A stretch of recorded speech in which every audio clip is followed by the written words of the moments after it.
Hello guys, good morning. How are you? आज class 11th की micro economics में chapter first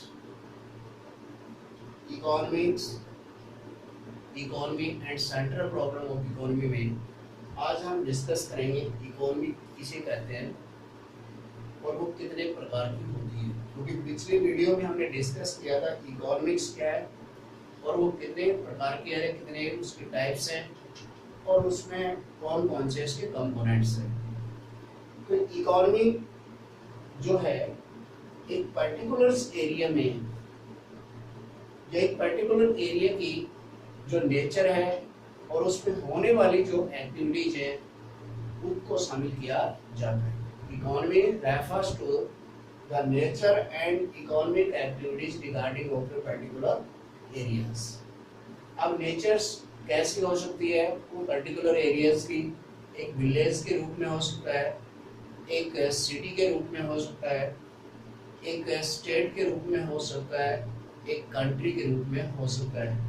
और उसमें होने वाली जो इकोनॉमिक एक्टिविटीज हैं वो एज ए प्रोडक्शंस भी हो सकती हैं, कंजम्पशंस भी हो सकती है, इन्वेस्टमेंट भी हो सकती है और एक्सचेंज के रूप में भी देखने को मिल सकती है।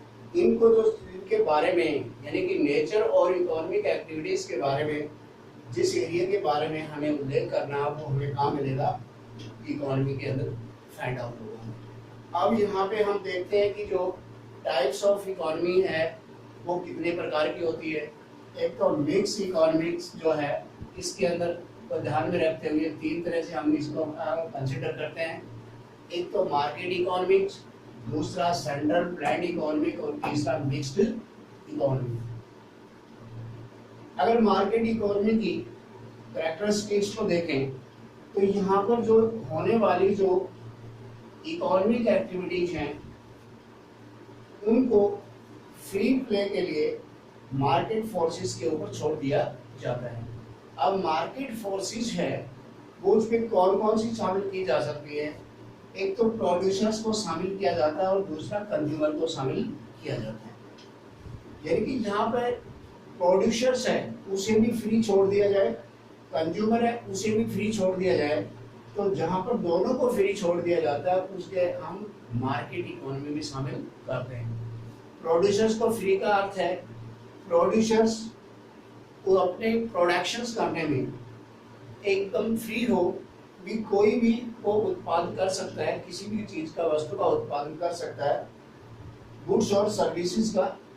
और वो उत्पादन उस वस्तु का करना चाहेगा जहाँ पे वस्तु की डिमांड जहाँ पे ज्यादा हो उसी वस्तु का उत्पादन करना चाहेगा, क्योंकि उसको उस ज्यादा माल बेच के वहां पे वो अपना मैक्सिमम प्रॉफिट कमाना चाहता है। सेकेंडली कंज्यूमर जो है वो भी फ्री है, जिसके लिए गुड्स और सर्विसेज का अकॉर्डिंग टू अपनी चॉइस और प्रेफरेंस के अकॉर्डिंग उनको चूज करने के लिए, कंज्यूम करने के लिए, ताकि उसे क्या हो, मैक्सिमम सेटिस्फैक्शन प्राप्त हो सके। तो जहाँ पर ऐसी सिचुएशंस होगी जहाँ पर मार्केट फोर्सेस जो है वो फ्री होंगी उसे हम क्या कहते हैं? Market economy.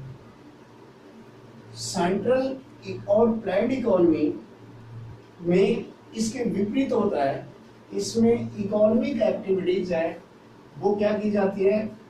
डिक्टेटेड और डिसाइडेड की जाती है बाय द सेंट्रल अथॉरिटी और गवर्नमेंट के द्वारा। क्या उत्पादन करना है, कितना उत्पादन करना है, क्यों करना है, इन सब बातों पर यहाँ पर फोकस किया जाता है। किसके द्वारा? सेंट्रल अथॉरिटी और गवर्नमेंट के द्वारा।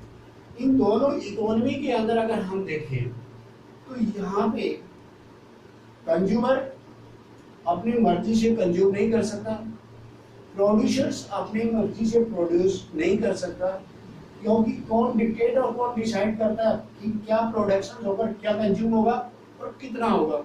ये सेंट्रल अथॉरिटी और गवर्नमेंट डिसाइड करती है। लेकिन यहाँ पर ये दोनों फ्री है।